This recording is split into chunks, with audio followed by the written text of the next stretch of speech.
자, 여러분. 매달 월급 명세서 받으시죠?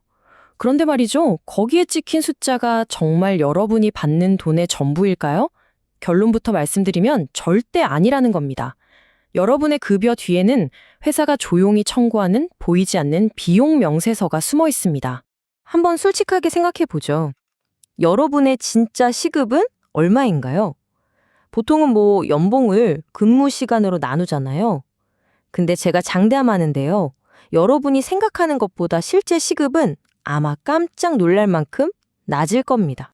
맞아요. 회사는요, 우리가 내는 세금 말고도 보이지 않는 것들을 아주 교묘하게 빼가고 있어요. 바로 여러분의 시간, 자유, 그리고 심지어 미래의 가능성까지도요. 그래서 오늘은 바로 그 숨겨진 청구서를 영수증 까보듯이 하나하나 아주 낱낱이 파헤쳐 볼 겁니다. 자, 그럼 본격적으로 시작해 볼까요?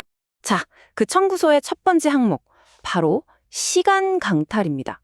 회사가 매일같이 우리한테서 빼앗아가면서도 절대 돈은 안 주는 거 뭘까요? 네, 바로 출퇴근 시간이죠.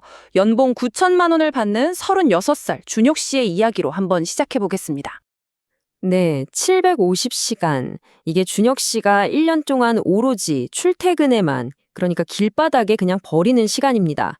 하루 3시간씩 주 5일, 1년이면 꼬박 한 달이 넘는 시간을 그냥 이동하는 데 쓰는 셈이죠. 자, 그럼 이 시간을 돈으로 한번 환산해 볼까요? 이게 진짜 충격적인데 준혁 씨의 시간 가치랑 교통비를 합치니까 무려 3,555만 원입니다. 아니, 연봉의 거의 40%가 그냥 출퇴근하면서 공중으로 사라지고 있었던 거예요. 이게 하루 이틀이면 모르겠는데 5년이 쌓이면요, 정말 어마어마한 격차가 벌어집니다. 보세요. 준혁 씨가 5년간 1억 7천만 원 넣는 돈과 3,750시간을 그냥 길에다 버릴 때 재택근무하는 친구 민수 씨는 바로 그 돈과 시간으로 책을 500권이나 읽고 가족들이랑 시간 보내고 운동도 한 거죠.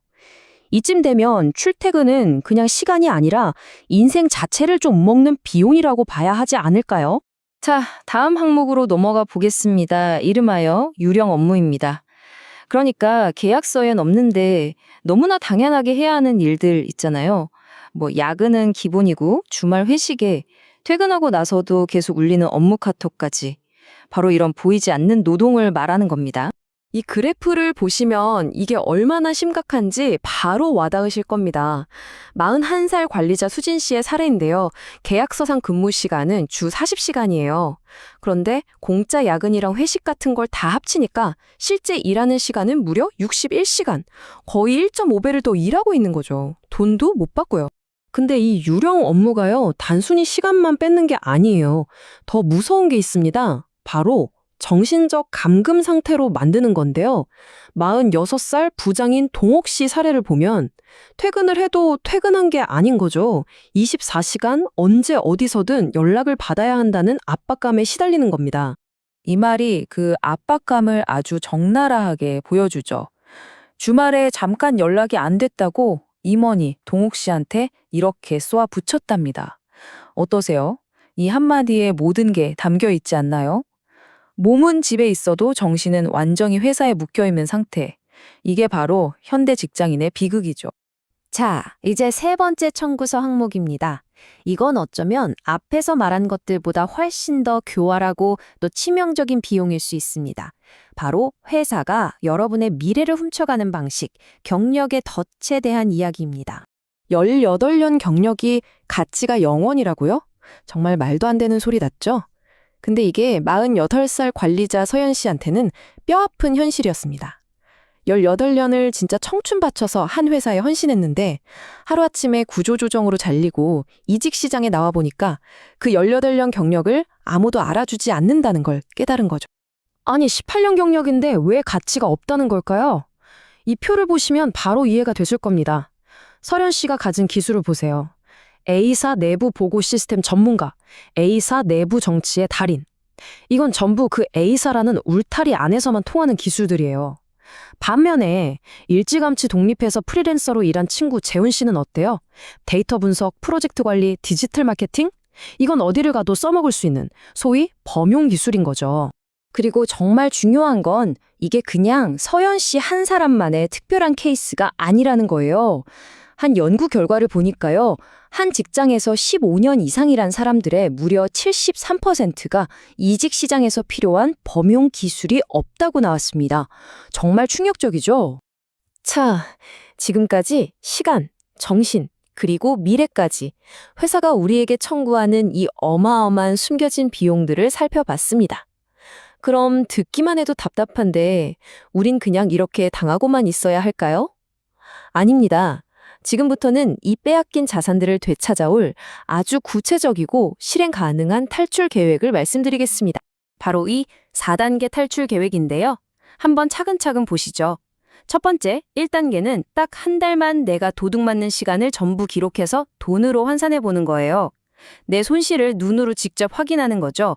그리고 2단계, 다음 3개월 동안은 칼퇴하고 퇴근 후엔 알림 꺼버리고 재택근무를 한번 협상해보는 경계 설정의 시간입니다. 그 다음 2년은 3단계, 본격적으로 나만의 범용 자산을 쌓는 시간이에요. 어디서든 통하는 기술을 배우고 외부 사람들도 만나는 거죠. 그리고 마지막 4단계, 3년 안에 내 시간과 가치를 존중해주는 곳으로 옮기거나 아니면 아예 독립을 하는 겁니다. 자, 그럼 이 계획을 실천한 사람들의 교훈을 하나씩 들어볼까요? 먼저 준혁 씨의 교훈입니다. 하루 3시간 출퇴근. 이게 연 3,500만 원짜리 비용이라는 걸 깨달아야 합니다. 그러니 재택근무를 요구하세요. 만약 회사가 안 된다고 하면 미련 없이 떠나세요. 그게 남는 겁니다. 다음은 수진 씨의 교훈입니다. 이건 경계 설정에 대한 아주 중요한 이야기죠. 공짜 야근은 충성이 아니라 그냥 도둑질입니다. 수진 씨는 자기 유령 업무의 가치를 계산해 보니 연 7,700만 원이었다고 해요. 여러분, 퇴근 시간을 지키세요. 그리고 만약 초과 근무를 했다면 당당하게 청구해야 합니다. 경계는 단순히 시간만이 아니라 정신적인 부분에서도 필요합니다. 동욱 씨의 이야기 들어보시죠. 24시간 대기하는 건 일이 아니에요. 연 9,500만 원어치의 스트레스와 시간을 앗아가는 족쇄일 뿐입니다. 5, 60땡 하면 연락두절될 용기가 필요합니다. 그게 내 정신건강을 지키는 길이에요. 그리고 마지막, 아마 이게 가장 중요할 텐데요. 서연 씨의 교훈입니다. 바로 자산 구축에 대한 거죠.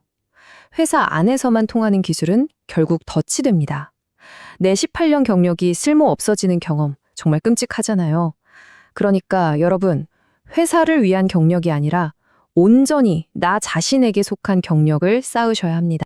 자, 오늘 저희가 함께 파헤쳐본 이 이야기의 마지막 질문은 바로 여러분 자신에게 향합니다. 지금 여러분의 그 숨겨진 청구서에는 과연 어떤 항목들이 빼곡히 적혀 있나요? 회사가 가져가는 시간과 자유, 그리고 미래의 가치를 모두 제하고 나면 여러분의 진짜 연봉은 과연 얼마일까요? 오늘 밤 조용히 한번 계산해 보시는 건 어떨까요?